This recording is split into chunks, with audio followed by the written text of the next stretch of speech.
Hello friends, మీ ముందుకు వచ్చేసాం మరో వీడియోతో. అసలు బంగ్లాదేశ్లో అల్లర్లు ఎందుకు జరుగుతున్నాయి? బంగ్లాదేశ్లో మిలిటరీ పాలన ప్రారంభమైంది. ప్రధాని షేక్ హసీనా రాజీనామా చేసి భారతదేశాన్ని ఆశ్రయం కోరారు. ప్రస్తుతం హసీనా భారతదేశంలోనే ఉన్నారు. ఇటీవలే శ్రీలంకలో ఆర్థిక మాంద్యం కారణంగా ప్రజలు తిరగబడి ప్రధాని నివాసంలో చొరబడి అక్కడ బీభత్సం సృష్టించారు. అదే తరహాలో బంగ్లాదేశ్లో కూడా ప్రజలు షేక్ హసీనా నివాసంలోకి చొరబడి వస్తువులను దోచుకెళ్లారు. సైన్యం ఎంత ప్రయత్నించినా నిరసనకారులు ఆపలేకపోయారు. ఈ కారణంగా బంగ్లాదేశ్లో సైనిక పాలన విధించారు. అసలు ఇప్పుడు బంగ్లాదేశ్లో ఆందోళనలు ఎందుకు జరుగుతున్నాయో తెలుసుకుందాం. 1971లో బంగ్లాదేశ్ స్వతంత్రం పొందింది. 1972లో షేక్ ముజిబుర్ రెహమాన్ ఫ్రీడమ్ ఫైటర్ల కుటుంబాలకు 30% రిజర్వేషన్లు కల్పిస్తూ చట్టం తీసుకువచ్చారు. బంగ్లాదేశ్ యువత మెరిట్ ఆధారిత నియామకాలను కోరుతుంది. ఈ మేరకు నిరసనలు చేపట్టారు. 2018లో షేక్ హసీనా ప్రభుత్వం రిజర్వేషన్లను రద్దు చేసింది. ఈ నిర్ణయం యువతలో నిరసనలు తీవ్రతరంగా మలిచింది.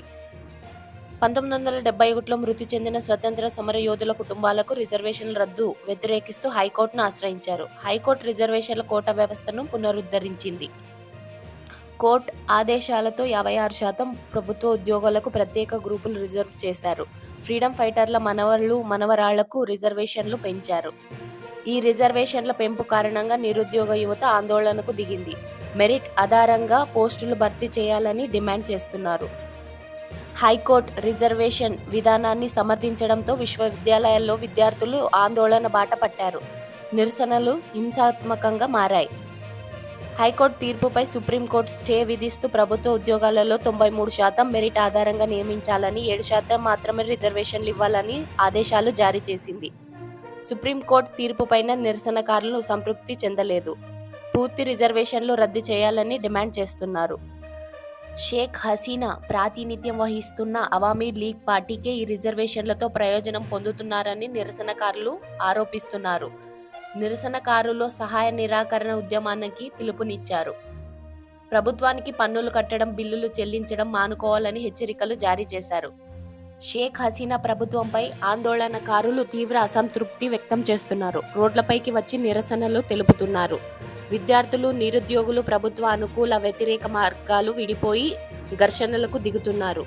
పరిస్థితి నియంత్రించేందుకు కర్ఫ్యూ విధించారు. కర్ఫ్యూ కొనసాగింపుపై సైన్యం చీఫ్ ప్రకటించారు. వేల మంది నిరసనకారులు ఢాకా వీధుల్లో కవాతు చేస్తూ ప్రధాని నివాసాన్ని ముట్టడించారు. సైన్యం, పోలీసులు బారిగేట్లను తొలగించి షేక్ హసీనా ఇంట్లోకి చొరబడ్డారు. సైన్యం చీఫ్ ప్రజలను శాంతియుతంగా మెలగాలని, తిరిగి సాధారణ పరిస్థితులు నెలకొందుకు సహకరించాలని కోరారు. భారత్ బంగ్లాదేశ్ సరిహద్దుల్లో ఉద్రిక్తతలు తలెత్తడానికి మోడీ ప్రభుత్వం అన్ని చర్యలు తీసుకుంటుంది. మరి మాకందిన ఈ ఇన్ఫర్మేషన్ మీకు అందించాం. మా వీడియో మీకు నచ్చినట్లయితే లైక్, షేర్ చేసి సబ్స్క్రైబ్ చేసుకోండి.